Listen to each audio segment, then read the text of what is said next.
Hello everyone, how are you all? I hope you all are doing good at your homes. So today in this video, we are going to discuss about chapter number 4 of class 7, which is heat and temperature, part 3. And in this part, we are going to discuss about heat, unit of heat and general effects of heat, which is on your book page number 43 to page number 45. So let's start. First, we are going to discuss about heat. Have you ever thought why the tumbler made of stainless steel containing hot milk become warm?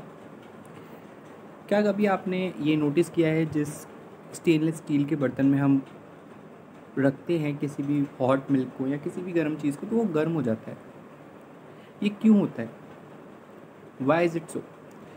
When there is a difference in the temperature between the two bodies, then the energy flows from one body to another is called heat energy. So generally when there are two bodies, okay, and one body is hot and second body is cold, so generally heat transfer take place. Then heat transfer from the hot body to the cold body. Okay, so this phenomena is called, this is a transferring of the heat energy. Okay इससे क्या हो रहा है किसी भी hot चीज़ से cold चीज़ में, ठीक है ना, दो चीज़ों के बीच क्या हो रहा है कि हीट एनर्जी का क्या हो रहा है, लेन देन हो रहा है, ट्रांसफर हो रहा है. ओके, इसलिए वो जो टम्बलर होता है जिसमें हॉट मिल्क होता है वो क्या हो जाता है, वो गर्म हो जाता है. ठीक है, heat always from the body at high temperature to the body at low temperature. So heat कब फ्लो करती है, कैसे फ्लो करती है? It flows from the hot body to the cold body. Okay, it's obvious. ये कैसे flow करेगा? Its flow from the hot body to the cold body. The heat flows continues till both the body reach the same temperature. This temperature is known as equilibrium temperature. So ये heat temperature कब तक होता है? So this heat temperature continue till both the body reach to the same temperature. जब तक कि दोनों body same temperature पर नहीं आ जाती तब तक ये हीट ट्रांसफ़र होता रहता है. इन दिस कंडीशन, जिसमें सेम टेम्परेचर पर आ जाती हैं bodies, this temperature is known as the equilibrium temperature. Okay, Earth's main natural source of heat energy is the sun. Fire is also considered as the natural source of the heat energy. Burning of fuels such as wood, coal and LPG are some other sources of heat energy. Friction also produces heat. So here we are going to discuss about few natural sources and some artificial sources of heat. Like sun, as you all know, sun is the ultimate source of heat. Okay, after that, like fire, burning of fuels like wood, coal, LPG and even friction produce heat. We can get heat energy from electric heat devices such as electric iron, geyser and heater. सो हमको कहाँ कहाँ से energy और heat और कहाँ से मिलती है हमें? फॉर एग्जांपल जैसे कि जो आयरन होती है, गीज़र होते हैं, हीटर होते हैं, इन सब से भी हमें क्या मिलती है? इन सब से भी हमें हीट मिलती है.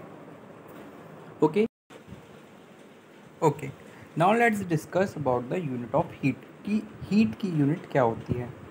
The commonly used unit to measure heat are joule and calorie. So generally जो यूनिट्स हम यूज़ करते हैं हीट को मेज़र करने के लिए वो क्या क्या हैं? वो हैं joule and calories as well. Okay, joule और कैलोरी का यूज़ करते हैं हम जनरली हीट को मेज़र करने के लिए. द ऐसा unit of heat is joule.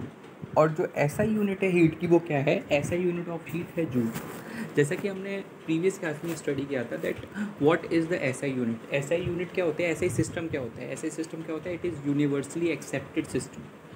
Okay, ये हर जगह एक्सेप्टेड सिस्टम होता है. तो वो उसमें हीट की यूनिट क्या है? उसमें हीट की यूनिट है joule. 1 calorie is the amount of the heat energy required to raise the temperature of 1 gram of water through 1 degree Celsius. So what is 1 calories? Question ऐसे आ सकता है for example that define 1 calorie. आप एक calorie को कैसे define करेंगे? तो how we are going to define 1 calorie? तो 1 कैलोरी क्या होता है? जब 1 ग्राम ऑफ वाटर का temperature 1 degree Celsius 1 degree Celsius तक इंक्रीज होगा, so this is called 1 calorie. Okay, 1 gram temperature का 1 ग्राम वाटर का टेम्परेचर 1 डिग्री सेल्सियस तक जब इंक्रीज होगा, तो this is called 1 calorie. The relation between units are, so हम कैसे जूल और कैलोरी में रिलेशन बना सकते हैं? तो this is the thing, 1 calorie is equals to 4.2 joule. तो 1 कैलोरी इज इक्वल्स टू कितना होता है? 4.2 जूल के होता है. And 1 joule is equals to 1/4.2 calories. कुछ हायर यूनिट्स भी होती हैं. For example 1 kilo calories is equals to 1000 calories. Heat की जर्नल इफेक्ट्स ऑफ हीट्स क्या होते हैं? So first, heat brings about change in temperature. Obviously अगर हम किसी भी चीज़ को हीट करते हैं तो उसके टेम्परेचर में चेंज आ जाता है. For example if we are going to provide heat to the water, so obviously water के टेम्परेचर में क्या आएगा? चेंज आएगा. When we supply heat to a solid, liquid और gaseous substance, its temperature increase. Similarly if a hot material gives out heat energy, its temperature falls. Okay, तो ये दोनों thing है. अगर we are going to provide heat तो वो गर्म हो जाएगी कोई भी चीज़. अगर कोई भी सब्सटेंस क्या है जो हीट दे रहा है तो क्या हो जाएगा? वो ऑब्वियसली उसके टेम्परेचर में फॉल आएगा, उसका टेम्परेचर गिर जाएगा. Next, heat brings changes in dimensions. How? Let's study. When we increase the temperature of a substance, its dimension such as length, area and volume increases. Heat gives more energy to the particle that enables them to move faster and away from each other. So heat की वजह से dimensions में भी change आता है. What kind of dimension? For example like length, area, volume. These things are also changed by the heat. Heat की वजह से ये चीज़ें भी चेंज हो जाती हैं. कैसे चेंज हो जाती हैं? Because when we provide heat to something, तो उसके पार्टिकल्स जो होते हैं, उसके पार्टिकल्स बहुत जल्दी फास्टर मूव करने लगते हैं, बहुत तेज़ मूव करने लगते हैं, जिसकी वजह से वो एक दूसरे से दूर चले जाते हैं. Thus the particle take more space which result in increasing the volume of the substance. और जो पार्टिकल्स होते हैं वो बहुत ज़्यादा स्पेस ले लेते हैं और उस स्पेस के साथ क्या होता है? उनकी वॉल्यूम इंक्रीज़ हो जाती है. ठीक है. The increase in the size and object on heating is called thermal expansion. When we heat something and उसकी dimensions are changing, dimension increase हो रही है, so this is called thermal expansion. Okay, जो क्लिनिकल थर्मोमीटर में mercury था ना, it is also an example of thermal expansion, क्योंकि जब भी हम उसको हीट करते तो वो एक्सपेंड होता है. So this is also an example of thermal expansion. Thermal expansion का ही मतलब है, it is very much clear with the name thermal and expansion. मतलब when we are heating something and it is increasing in size. Okay, similarly when a hot body gives out heat energy, it cools. That is, its dimension decreases. Thus, the body expand on heating and contract on cooling. So, when कोई भी body क्या करती है? Heat देती है, तो वो क्या हो जाती है? वो कॉन्ट्रैक्ट हो जाती है. कॉन्ट्रैक्ट मतलब अगर उसका टेम्परेचर गिरता है तो वो सिकुड़ जाती है, कॉन्ट्रैक्ट हो जाती है. कहने का सीधा सीधा मतलब ये है कि किसी भी ऑब्जेक्ट को if we are going to heat any object तो वो एक्सपेंड करेगा, ठीक है, फैलेगा. और अगर कोई भी चीज़ अगर ठंडी होगी तो वो कॉन्ट्रैक्ट हो जाएगी, ठीक है ना, सिकुड़ जाएगी. This is called expansion and contraction. चलिए, सो हीट से हमने क्या पढ़ा? Heat bring changes in temperature and heat can bring change in dimensions as well. Okay, next we are going to discuss about how expansion in solid take place, कि solid में expansion क्या होता है and the application of expansion in solid as. So expansion in solid, as solid have a definite shape and their particles are closely packed, so it shows all three types of expansion. Linear expansion, increase in length; superficial expansion, increase in area; and cubical expansion, increase in volume. As you all know that solid have definite shape and definite volume as well. Okay, so ये तीनों type के हमें expansion show करते हैं. There are 3 type of expansion: linear expansion, superficial expansion and cubical expansion. There are 3 type of expansion और solid हमें तीनों के तीनों एक्सपेंशन शो करते हैं. ठीक है, because they have definite shape and definite volume as well. Okay, now we are going to discuss about what is the application of this. मतलब कोई काम वाम भी है इसका कि नहीं है. तो फर्स्ट इसका वर्क क्या है. An iron rim is heated before bring fitted to the tyres. The resulting expansion enables the rim to slip easily over the wheel. So generally इसका क्या होता है, एक व्हील होता है. व्हील के ऊपर आपने देखा होगा लकड़ी का जो व्हील होता है ना, उसके ऊपर एक लोहे का ना अंदर की साइड एक पूरी स्ट्रिप लगी होती है व्हील की तरह. So we generally going to heat that. उसको चढ़ाया कैसे जाता है, उसको पहले हीट कर लिया जाता है जिससे वो थोड़ा सा एक्सपेंड हो जाता है. फिर हम उसे व्हील में फिट करते हैं और ठंडा करते हैं. ठंडा करने की वजह से क्या होता है, वो कॉन्ट्रैक्ट हो जाता है, वो अच्छे से व्हील में फिट हो जाता है. Okay, so this is the thing. हमने क्या किया, हमने उसको हीट करके उसके एरिया इंक्रीज कर दिया. Okay, small gaps are left between the railway tracks to accommodate the expansion of the metal during summers.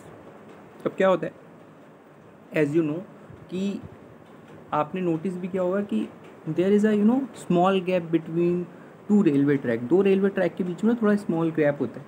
Y is it so? Because summer में क्या होता है, एक तो ट्रेन चलती है, ऊपर से समर में क्या होता है, बहुत ज़्यादा हीट प्रोड्यूस होती है. एंड उस हीट की वजह से आयरन में क्या होता है, एक्सपेंशन होता है. वो क्या होता है, वो बढ़ता है. अगर हम बहुत पास रख देंगे उनको तो द शेप ऑफ जो ट्रैक होगा वो क्या हो जाएगा, गड़बड़ हो जाएगा. So that's why small gaps are left. छोटे छोटे गैप्स क्या होते हैं, छोड़ दिए जाते हैं. A thick walled glass tumbler sometime cracks when boiling water is poured into it.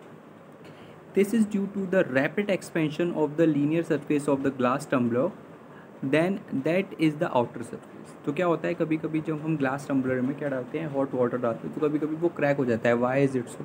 Because जो आउटर सरफेस होती है उसका इतना ज़्यादा क्या होता है, एरिया इंक्रीज़ नहीं हो पाता है.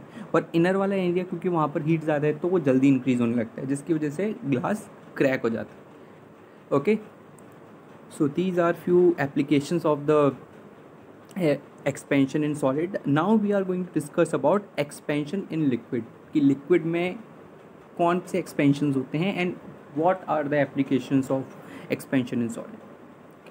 Liquids do not have a definite shape. As you all know that liquid की कोई भी shape नहीं होती. पानी की क्या कोई shape होती है बच्चे? बिल्कुल नहीं होती. But they have a definite volume. Okay, उनकी कोई भी डेफिनेट शेप नहीं होती बट डेफिनेट वॉल्यूम होती है. For example 1 litre water, if you are going to pour that water in 1 litre water in glass, in mug, in bucket, वो 1 litre ही रहेगा but it will surely change its shape. Does they only show expansion in volume और cubical expansion. Okay, तो ये सिर्फ किस type का expansion show करते हैं, ये सिर्फ हमें एक्सपेंशन शो करते हैं किसका, केवल वॉल्यूम का, which is known as cubical expansion. In liquid the particles are less tightly packed than solid, so on heating they vibrate more vigorously. They move much further apart than the solid. Hence a liquid will expand more than a solid. So क्या होता है, as you all know कि जो solid के particles होते हैं they are closely packed, but the particles of the liquid is not so closely packed. काफ़ी मतलब थोड़े दूर होते हैं as compared to the solid, थोड़े दूर होते हैं. सो उनकी जो पार्टिकल्स होते हैं ना वो बहुत ही ज़्यादा दूर एक दूसरे से भागने लगते हैं. दैट्स वाई इनमें हम सॉलिड से ज़्यादा एक्सपेंशन देखने को मिलता है, बिकॉज इनके पार्टिकल्स बहुत, जितने ज़्यादा पार्टिकल्स दूर जाएंगे उतना ज़्यादा हमें एक्सपेंशन देखने को मिलेगा. जैसे ही हम उससे हीट करते हैं तो बहुत ज़्यादा एक्सपेंशन हमें देखने के लिए मिल जाता है, बिकॉज इनके ऑलरेडी दूर होते हैं पार्टिकल्स, और गर्म करने पर, हीट करने पर और दूर चले जाते हैं. So they show expansion more than solids. Okay, now we are going to discuss about the applications of expansion in solid. कि application क्या है, क्या ज़रूरत है. When a clinical thermometer is kept in contact with a hot body, the mercury inside it expand and rise. The new level of mercury indicates the temperature of the body. Okay, ये हमने पहले भी discuss किया था अभी thermal expansion में कि क्या होता है व्हेन वी किसी भी हॉट बॉडी पर क्या लगाते हैं, थर्मोमीटर लगाते हैं. तो the level of the mercury increase, वो क्या करना है, वो अपना इंक्रीज करने लगता है लेवल, जिसकी वजह से हम उसे आराम से रीड कर सकते हैं. तो this is the application of expansion in liquids. Okay, next हम डिस्कस कर लेते हैं. While heating liquid such as milk they overflow, so the container are not filled up to the brim. The empty part of the container gives free space of the liquid to expand. Generally आपने देखा होगा when we are going to boil milk, तो वो क्या होता है, उबल के बाहर आने लगता है, ओवरफ्लो करने लगता है. So this is also the shows that liquids expand more than solids. Okay, now we are going to discuss about expansion in gases. ये expansion in gases कैसे होता है? Gases have no definite shape but have definite volume in an enclosed vessels. So अब तक हमने जो study किया है, अब तक जो हमने पढ़ा है, that gases do not have definite shape as well as they do not have the definite volume, but in an enclosed vessel they have definite volume. किसी भी बंद वेसल में, किसी भी बंद बर्तन में क्या होता है, उनकी डेफिनेट वॉल्यूम होती है. फॉर एग्जांपल एलपीजी सिलेंडर, उसमें क्या होता है, उसमें गैस होती है, बट इनक्लोज्ड वेसल में, लिक्विफाइड फॉर्म में होती है इनक्लोज्ड वेसल में, तो they have definite volume. When gas are heated they show cubical expansion. Expansion in gases are more than solid and liquid. As you all know that the particles of the gases are बहुत ही ज़्यादा दूर होते हैं, solid से भी ज़्यादा दूर होते हैं और गैसेस से भी ज़्यादा दूर होते हैं. तो इसीलिए ये क्यूबिकल एक्सपेंशन शो करते हैं. और इस क्यूबिकल एक्सपेंशन में क्या होता है, ये सॉलिड से भी ज़्यादा होता है एंड लिक्विड से भी ज़्यादा होता है. Okay, because already the particles of the gases are far away from each other, and जब हम उन्हें हीट करते हैं तो वो और भी ज़्यादा दूर चले जाते हैं. So they show cubical expansion more than solid, more than liquid. Now we are going to discuss about the application of expansion in gases in the air balloon. Hot air balloons, the air inside the balloon expand due to heating. This air rise in the balloon and pushed the colder air out. Thus, the balloon get filled with hotter expanded air. As the air inside the balloon less dense than the air outside, it rise up in the air. So generally क्या होता है, जो hot air balloon देखा है आपने, hot air balloons उड़ते हैं, ठीक है, वो क्या करते हैं, उसके हम हीट करते हैं, गैसेस को हीट करते हैं. जैसे हम गैसेस को हीट करते हैं तो ठंडी वाली हवा तो बाहर निकल जाती है, और जो गर्म वाली हवा है वो अंदर जाती है और वो उसे एक्सपेंड करती है. और जैसे वो उसको एक्सपेंड करती है तो they start floating in the air. So this is the application of gases, expansion of gases. Okay, now last we are going to study about heat brings about change in state. ये हमने काफ़ी बार पढ़ा है. We study this so many time that heat can bring the changes in the state. Okay, heat can change the solid form into the liquid form and liquid form into the gaseous form. Okay, and even it's reverse. ठीक है, जब भी हम किसी चीज़ को अगर heat करेंगे तो ऑब्वियसली क्या होगा कि उसकी स्टेट्स में चेंजेस आएंगे. Okay, when a liquid is heated its temperature increases up to a particular temperature. After a certain amount of time, it starts boiling and change into the gaseous state. During this change, the state from liquid to gas, the temperature remains constant. जब भी क्या होता है, जब भी for example, if I am heating water, as you all know, the boiling point of the water is 100 degree Celsius. ठीक है, कितना होता है, 100 degree Celsius होता है. When I am boiling water at the 100 degree Celsius, तो पहले क्या होता है, 100 डिग्री सेल्सियस पर ही वेपर्स बनना स्टार्ट होते हैं. ठीक है, और जब वाटर वेपर बन रहे होते हैं ना, जब वाटर से वाटर का वेपर बन रहे होते तो उस टाइम क्या होता है, टेम्परेचर, उस टाइम टेम्परेचर क्या होता है, कांस्टेंट रहता है. Okay, so that's how the change in the states occur. ऐसे चेंज ऑफ टेम्परेचर से जैसे भी हम हीट करते हैं ना चीज़ों को, तो ऐसे स्टेट्स में चेंजेस आते हैं. ओके, चलिए. सो आज हमने कवर किया है हीट के बारे में. So thank you so much for today. I hope you all are doing good at your home.